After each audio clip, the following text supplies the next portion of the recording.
लेकिन आदमी अपनी तरफ देखना नहीं चाहता। देखना कठिन भी है,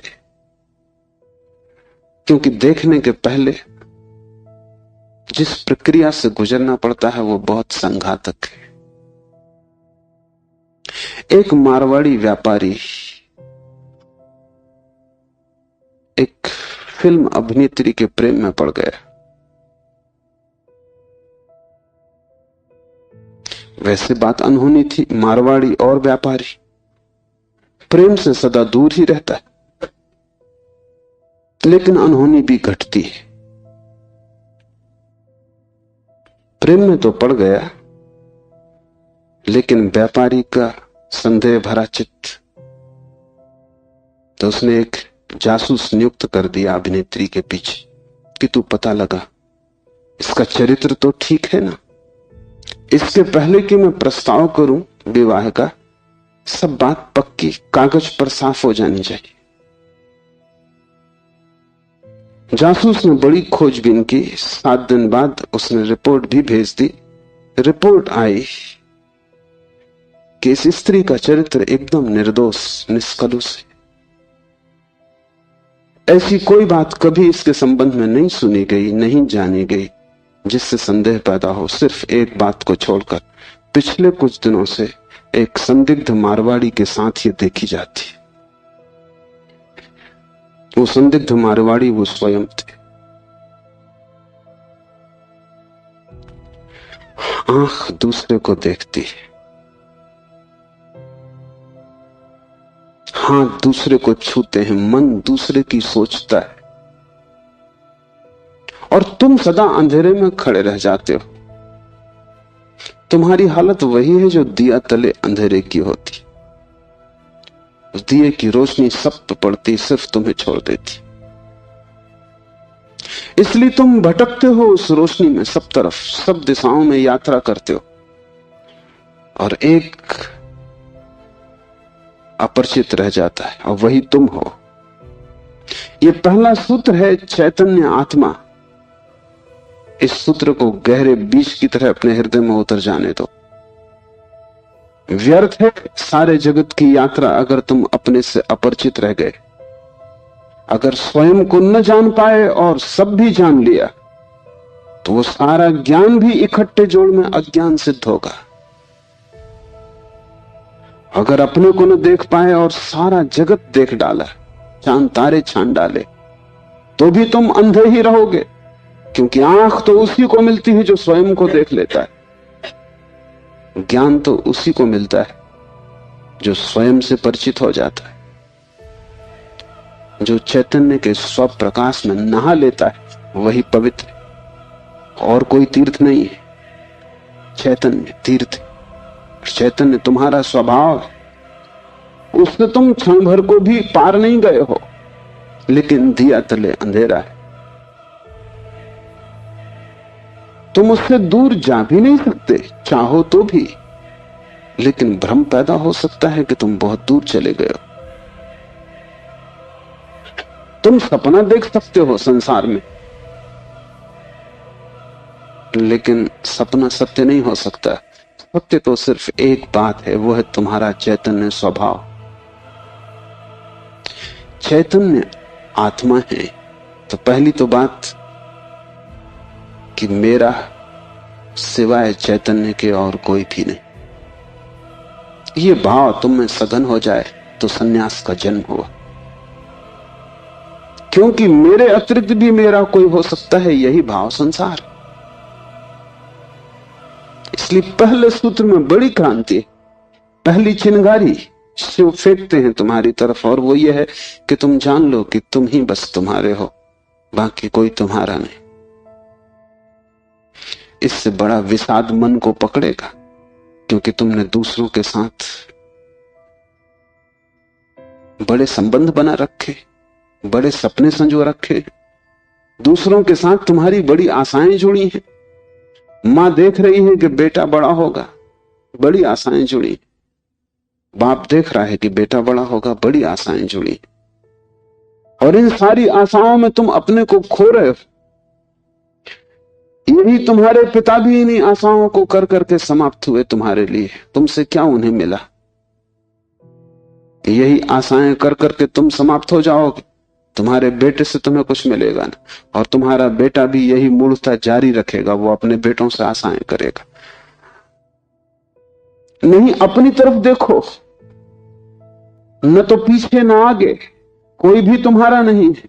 कोई बेटा तुम्हें नहीं भर सकेगा, कोई संबंध तुम्हारी आत्मा नहीं बन सकता। तुम्हारे अतिरिक्त तुम्हारा कोई मित्र नहीं। लेकिन तब बड़ा डर लगता है, क्योंकि लगता है कि तुम अकेले हो गए। और आदमी इतना भयभीत है कि गली से गुजरता है अकेले में तो भी जोर से गीत गाने लगता है। अपनी ही आवाज सुन के लगता है कि अकेला नहीं। तुम अपनी ही आवाज सुन रहे हो। बाप जब बेटे में अपने सपने रचा रहा है तो बेटे की कोई सहमति नहीं है। ये बाप खुद ही अकेले में सीटी बजा रहा है। इसलिए दुखी होगा कल, क्योंकि इसने जिंदगी भर सपने रचाए और ये सोचता है कि बेटा भी यही सपने देख रहा है। ये गलती में, बेटा अपने सपने देखेगा, तुम अपने सपने देख रहे हो। तुम्हारे बाप ने अपने सपने देखे थे, ये कहीं मिलते नहीं। हर बाप दुखी मरता है। क्या कारण होगा? क्योंकि जो जो सपने वो बांधता है वो सभी सपने बिखर जाते हैं। हर आदमी अपने सपने देखने को यहां है, तुम्हारे सपने देखने को नहीं। और तुम्हें अगर चाहिए कि एक आत्म स्थिति उपलब्ध हो जाए, एक तृप्ति मिले, तो तुम सपने किसी और के साथ मत बांधना, अन्यथा तुम भटकोगे। संसार का इतना ही अर्थ है कि तुमने अपने सपनों की नाव दूसरों के साथ बांध रखी। संन्यास का अर्थ है कि तुम जाग गए और तुमने एक बात स्वीकार कर ली, कितनी ही कष्टकर हो, कितनी ही दुखपूर्ण मालूम पड़े प्रथम, और कितना ही संघातक पीड़ा अनुभव हो, कि तुम अकेले हो। सब संग साथ झूठा है। इसका यह अर्थ नहीं कि तुम भाग जाओ हिमालय, क्योंकि जो हिमालय की तरफ भाग रहा है उसे अभी संग साथ सार्थक है, झूठा नहीं हुआ। क्योंकि जो चीज झूठ हो गई उससे भागने में भी कोई सार्थकता नहीं। कोई भी सुबह जाग के भागता तो नहीं कि सपना झूठा है, भागूं इस घर से। सपना झूठा हो गया, बात खत्म हो गई, उसमें भागना क्या। लेकिन एक आदमी है जो भाग रहा है पत्नी से, बच्चों से। इसका भागना बताता है, इसने सुन लिया होगा कि सपना झूठा है, लेकिन अभी इसे खुद पता नहीं चला। कल तक ये पत्नी की तरफ भागता था, पत्नी की तरफ पीट करके भागता है, लेकिन दोनों ही अर्थों में पत्नी सार्थक थी।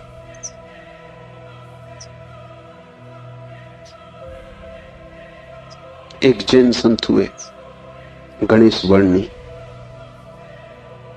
वर्षों पहले उन्होंने पत्नी त्याग दी। साधु पुरुष थे। कोई 20 वर्ष त्याग के बाद काशी में थे, तब खबर आई कि पत्नी मर गई। उनके मुंह से जो वचन निकला वो याद रख लेने जैसा। उन्होंने कहा, चलो झंझट मिटी। उनके भक्तों ने इस वचन का अर्थ लिया कि बड़ी वीतरागता है, थोड़ा सोचो तो साफ हो जाएगा कि वीतरागता बिल्कुल नहीं। क्योंकि जिस पत्नी को 20 साल पहले छोड़ दिया उसकी झंझट अभी कायम थी, तो ही मिट सकती है। गणित बिल्कुल सीधा और साफ है। ये पत्नी जो 20 साल पहले छोड़ दी, किसी न किसी तरह छाया की तरह पीछे चल रही होगी, ये मन में कहीं सवार होगी। इसका उपद्रव कायम था। 20 साल भी इसके उपद्रव को मिटा नहीं पाए थे छोड़ने के बाद। ये मन सतत सोचता रहा होगा, पक्ष में विपक्ष में। पत्नी के मरने पर यह वचन कि चलो झंझट मिटी, पत्नी के संबंध में कुछ भी नहीं बताते, सिर्फ पति के संबंध में बताते। कि आदमी भाग तो गया छोड़कर, लेकिन छोड़ ना पाए।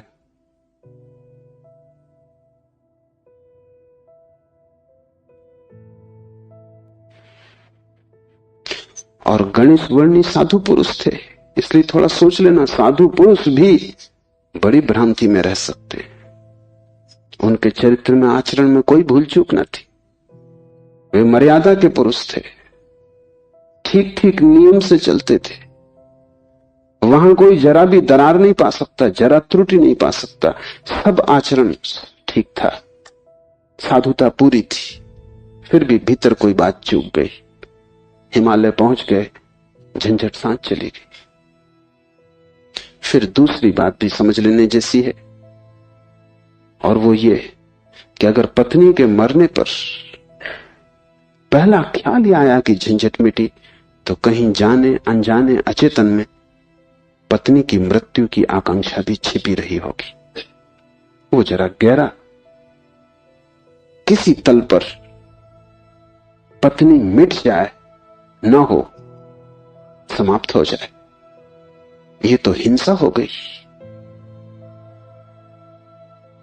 लेकिन एक एक वचन भी अकारण नहीं आता, आसमान से नहीं आता। एक एक वचन भी भीतर से आता। और ऐसे क्षणों में जबकि पत्नी मर गई इसकी खबर आई हो, तुम ठीक ठीक अपने रोजमर्रा के व्यवसायी होश में नहीं होते हो। तब तुमसे जो बात निकलती है वो ज्यादा सही होती। घंटे भर बाद तुम्हें मौका मिल जाएगा, तुम खुद ही सोच समझ के लीप पोता कर लोगे। तुम फिर जो कहोगे वो बात झूठी हो जाएगी। लेकिन तत्क्षण, उस क्षण में वर्णी चूक गए। वो जो 20 साल से उन्होंने चारों तरफ साधुता का व्यवस्था कर रखी थी, उस क्षण में भूल गए। जब वर्णी को ऐसा घट सकता है तो तुम्हें तो सहज ही घट सकता है। भागने से कुछ भी ना होगा, भाग कर कोई भी कभी भाग नहीं पाया। लेकिन भक्त इसको न देख पाएंगे। उन्होंने तो वर्णी की कथा में इसको बड़े बहुमूल्य वचन की तरह संग्रहित किया, ये सोच के कि देखो आदमी कैसा वितराग है। तुम्हें पता भी नहीं हो सकता कि वितरागता क्या है। तुम राग में जीते हो, तुम्हें विराग समझ में आता है। तुमसे जो विपरीत है वो समझ में आता है। तुम जानते हो कि तुम पत्नी को छोड़ के नहीं जा सकते, और ये आदमी छोड़ के चला गया। ये आदमी तुमसे बड़ा है, ये तुमसे विपरीत है, लेकिन तुमसे भिन्न नहीं। तुम पैर के बल खड़े हो, यह आदमी सिर के बल खड़ा है, लेकिन तुम्हारे मन में और इसके मन में रत्ती भर भी फर्क नहीं। खोज के देखो, तुम सभी सोचते हो कि पत्नी झंझट। तुम एक आध ऐसा पति पा सकते हो जो कहे पत्नी झंझट नहीं। पत्नी के सामने मत पूछना, एकांत में अकेले। मुल्ला नसरुद्दीन ने मुझे कहा है कि मैं भी कभी सुखी था, लेकिन ये मुझे पता ही तब चला जब मैंने विवाह कर लिया, और तब फिर बहुत देर हो चुकी थी। मैं भी कभी सुखी था, ये पता मुझे तब चला जब मैंने विवाह कर लिया, लेकिन तब तक तो बहुत देर हो चुकी थी, सुख हाथ से जा चुका था। पति को गहराई में पूछो तो ऐसा पति खोजना कठिन है जिसने कई बार पत्नी की हत्या करने का विचार न किया हो। सपने न देखे हो कि मार डाला पत्नी को, सुबह उठ के वो भी कहेगा कैसा बेहुदा सपना। लेकिन अचेतन आकांक्षा है। जिस झंझट पैदा होती है उसे मिटा देने का मन सीधा तर्क है, लेकिन झंझट दूसरे से कभी पैदा होती ही नहीं। पत्नी में अगर कोई उपद्रव होता तो कौन तुम्हें रोकता था? तुम सब भाग गए होते हिमालय। उपद्रव पत्नी में नहीं है, क्योंकि तुम हिमालय जाके फिर पत्नी खोज लोगे। उपद्रव तुम्हारे भीतर। तुम अकेले नहीं रह सकते। तुम्हें कोई दूसरा चाहिए, अकेले में तुम डरते हो। कोई दूसरा, तब तुम निश्चिंत मालूम पड़ते हो। क्यों? दूसरे की मौजूदगी से आश्वासन मिलता है। दुख में सुख में कोई साथी है, जीवन में मृत्यु में कोई साथी है। लेकिन अकेलापन स्वभाव है। और जिस व्यक्ति ने यह अनुभव कर लिया कि आत्मा ही बस मेरी है, उसने अपने अकेलेपन को अनुभव कर लिया। भागने की कोई भी जरूरत नहीं, तो झंझट पीछे चली जाएगी। तुम जहां हो वहीं रहना, रत्ती भर भी बाहर कोई फर्क करने की आवश्यकता नहीं है। लेकिन भीतर तुम अकेले हो जाना, भीतर तुम कैवल्य को अनुभव करना कि मैं अकेला हूं, कोई संगी साथी नहीं। और ये तुम दोहराना मत, क्योंकि दोहराने की कोई जरूरत नहीं कि रोज सुबह बैठ के तुम दोहराओ कि मैं अकेला हूं, कोई संगी साथी नहीं। इससे कुछ भी ना होगा। ये दोहराना तो सिर्फ यही बताएगा कि तुम्हें अभी ख्याल नहीं हुआ। इसे समझना, ये तथ्य है कि तुम अकेले हो। समझने में अड़चन है, वही तपश्चर्या है। तप का अर्थ नहीं है कि तुम धूप में खड़े हो जाओ। आदमी को छोड़ के सभी पशु पक्षी धूप में खड़े, उनमें से कोई भी मोक्ष नहीं चला जा रहा है। और तप का अर्थ ये नहीं है कि तुम भूखे खड़े हो जाओ, अनशन कर लो, उपवास कर दो, क्योंकि आधी दुनिया वैसे ही भूखी मर रही है। कोई उपवास करके मोक्ष नहीं पहुंच जाता है। शरीर को गला दो, जला दो, उससे कुछ हल नहीं है। वो सिर्फ आत्महिंसा है और महानतम पाप है। और सिर्फ मूढ़ उस पाप में उतरते, जिन्हें थोड़ा भी बोध है वो ऐसी नासमझियां ना करेंगे। दूसरे को भूखा मारना अगर गलत है तो खुद को भूखा मारना सही कैसे हो सकता है? दूसरे को सताना अगर हिंसा है तो खुद को सताना अहिंसा कैसे हो सकती है? सताने में हिंसा है, किसको तुम सताते हो इससे क्या फर्क पड़ता है? जो हिम्मतवर है वो दूसरे को सताते हैं, जो कमजोर है वो खुद को सताते हैं। क्योंकि दूसरे को सताने में एक खतरा है, दूसरा बदला लेगा। खुद को सताने में वो खतरा भी नहीं, कौन बदला लेगा? कमजोर अपने को सताते हैं। तुमने कभी ख्याल किया, अगर पुरुष नाराज हो जाए तो वो पत्नी को पीटता, अगर पत्नी नाराज हो वो खुद को पीटती। ये जो पत्नी है ये साधुओं का प्रतीक। कमजोर अपने को पीट लेता, क्या करे?